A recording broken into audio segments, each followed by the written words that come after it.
नमस्कार दोस्तों। अगर यूके का वीज़ा रिफ्यूज़ हो गया है तो सर डरना मत। ये बंडल हैं और आप ही जैसे बहुत से भाई हैं जिनके यूके के वीज़े रिफ्यूज़ हुए थे और हम लोगों ने वो चैलेंज करके उनको लिया है। जो नंबर है 181 नंबर पे हम लोग पहुंच चुके हैं। 181 ओवरटर्न करवा चुके हैं हम लोग और बहुतों को पासपोर्ट रिक्वेस्ट आती है। क्या है ये चीज़ मैं आप लोगों को थोड़ा सा एक्सप्लेन करूँगा। वीडियो एंड तक देख लेना, कुछ नॉलेज आप लोगों को मिल जाएगी। और जो भाई ऐसे हैं जिनको ये है कि उनका ड्रीम है कि मुझे यूके घूमना है, लंदन ट्रैवल करना है, या लंदन से आगे जिनका ड्रीम है कि मुझे कनाडा जाना है, तो उनके लिए ये वीडियो बहुत लाभदायक रहेगी। मैंने पीछे भी वीडियोस में बोला है, फिर से बोल रहा हूँ। ये अभी हम लोगों के 3 वीज़ा भी निकले हैं कनाडा के, और ये वीज़ा जो निकले हैं वो यूके के ट्रैवल प्लान के बेसिस पे ही निकले हैं। यूके का वीज़ा लिया इनका और उसके बाद हमने उनको वीज़ा आगे कनाडा का किया है, तो वहाँ भी आ गया है। लगभग 8 वीज़े आ चुके हैं जो कनाडा के आए हैं और इसी ट्रैवल प्लान के बेसिस पे आए हैं। तो कनाडा आपका ड्रीम है या ऑस्ट्रेलिया ड्रीम है या शेनेगन ड्रीम है, तो ज़रूर आप ये वीडियो देखना। देखिए, यूके रिफ्यूज़ल अगर कर रहा है तो फिर आपको रिफ्यूज़ल के अंदर वो लोग एक एक्सप्लेनेशन देते हैं कि आपका वीज़ा रिफ्यूज़ क्यों किया जा रहा है। अब वीज़ा ऑफिसर के हाथ में है रिफ्यूज़ करना, वो देखेगा, वीज़ा रिफ्यूज़ कर देगा। क्योंकि नंबर ऑफ एप्लीकेशंस बहुत ज़्यादा होती है, तो वीज़ा ऑफिसर कई बार उसको वो उतनी ध्यान से नहीं देखते और एक रिफ्यूज़ल बना करके दे देते हैं। अब आपके पास एक ऑप्शन होता है, उसको हम बोलते हैं pre action protocol. Pre action protocol होता क्या है, पैप भी बोलते हैं इसको। प्री एक्शन प्रोटोकॉल जो होता है दोस्तों, वो है कि आपके पास एक लीगली ऑप्शन है इसको जुडिशियल रिव्यू में जाकर के चैलेंज करने का। जुडिशियल रिव्यू में जाने से पहले इसको बोलते हैं कि नोटिस भेजा जाता है, उस नोटिस को बोलते हैं प्री एक्शन प्रोटोकॉल। मतलब एक्शन लेने से पहले हम लोग जो करते हैं वो नोटिस जो होता है उसको बोलते हैं प्री एक्शन प्रोटोकॉल, जो कि एक एडवोकेट के थ्रू किया जाता है। अब लोग इसको नॉर्मल ईमेल पे भी डाल देते हैं कि जी नॉर्मल ईमेल बनाई और डाल दिया, जी आपने मेरा वीजा रिफ्यूज कर दिया है, क्यों कर दिया है, ये है वो है। लेकिन उस चीज को वो कंसीडर नहीं करेंगे।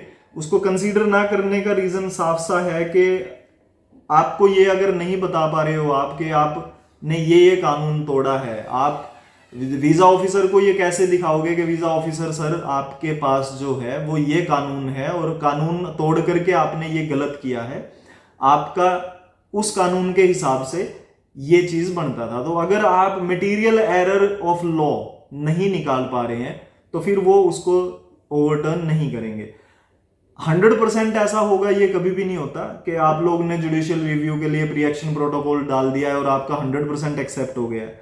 लेकिन हम लोग ये मान करके चल रहे हैं कि भाई अगर आपने सही तरीके से उनको मटेरियल ऑफ एरर बता दिया है कि ये मटेरियल एरर ऑफ लॉ है, आपने एरर किया है, तो उसके बेसिस पे आपको वीजा जो है वो रिकंसिडरेशन पे एप्लीकेशन को भेजा जाता है।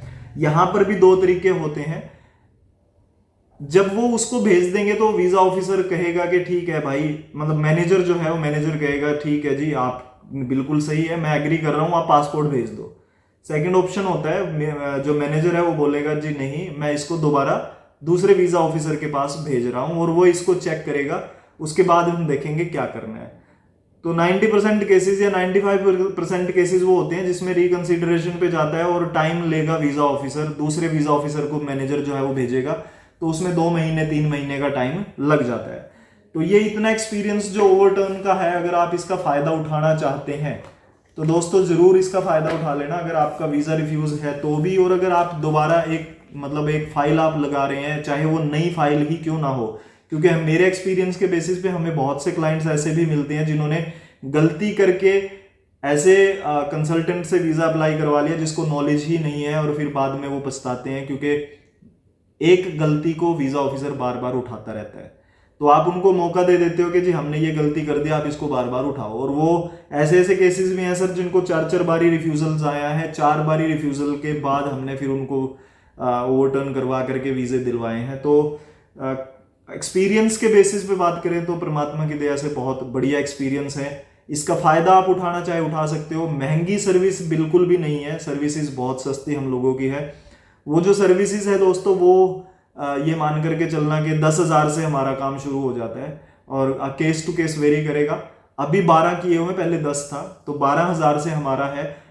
चैलेंज करना है तो वो अलग अलग रेट होते हैं, किसी का बैन है तो भी। हाँ, ये एक चीज़ और बता देता हूँ कि 6 से 7 बैन केसेस जो थे उनको भी हमने ओवरटर्न करवाया है और उनको वीज़े दिलवाए हैं पीछे। अभी 2-3 और जो हैं बैन केसेस उनके ओवरटर्न हो चुके हैं।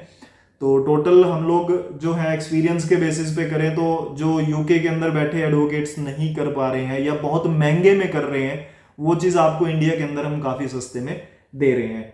बाकी चैनल सब्सक्राइब कर लेना दोस्तों, अगर आपको लगता है कि ये वीडियो आपकी इंफॉर्मेशन इंक्रीज करेगी और आपको लगता है कि आपको और नॉलेज चाहिए, तो इस चैनल पे हमने बहुत वीडियोस बनाई हुई हैं, लगभग 500 के आसपास वीडियोस हो चुकी हैं। उसके अंदर बहुत सी वीडियोस ऐसी हैं जिसके अंदर हमने सिर्फ इन्फॉर्मेशन दी है कि फाइल्स कैसे रेडी होती हैं, तो उस बेसिस पे आपने वो चीज़ें रेडी कर लेनी है। उसके बाद आप डिस्कशन करना है तो ऑनलाइन सर्विसेज भी हमने दी है अपॉइंटमेंट की। आप मेरे साथ बात करना चाहते हैं, ऑनलाइन अपॉइंटमेंट आप बुक करके बात कर सकते हैं। स्टाफ से बात करेंगे, वो फ्री ऑफ कॉस्ट है, कोई दिक्कत नहीं है। आप स्टेटमेंट भेजिए, वो चेक करते हैं, फ्री ऑफ कॉस्ट चेक करते हैं। आपको बता देंगे स्टाफ के आपको क्या करना है, आपकी स्टेटमेंट ठीक है या नहीं है, आपको वीज़ा लगाना चाहिए, एप्लीकेशन नहीं लगाना चाहिए, किस कंट्री का लगाना चाहिए, ये सारी चीज़ें आपको हम लोग इस वीडियोस में बताते हैं। यहाँ सर्विसेज आपको बहुत सी जो सस्ते में दे रहे हैं। पीछे मैंने बताया कि कुवैत से भी हैं मेरे पास, बहरीन से भी हैं, दुबई से भी हैं, अलग अलग कंट्रीज, श्रीलंका से भी हैं, जिनके हमने वीज़ा ओवरटर्न करवा करके उनको वीज़े दिलवाए हैं, मतलब रिफ्यूज़ल ओवरटर्न करवा करके वीज़े दिए हैं। तो जुड़े रहने के लिए आप सबका मैं दिल से धन्यवाद करूंगा। इस चैनल को यहाँ तक पहुँचाने के लिए भी आप सबका बहुत बहुत धन्यवाद। Thank you.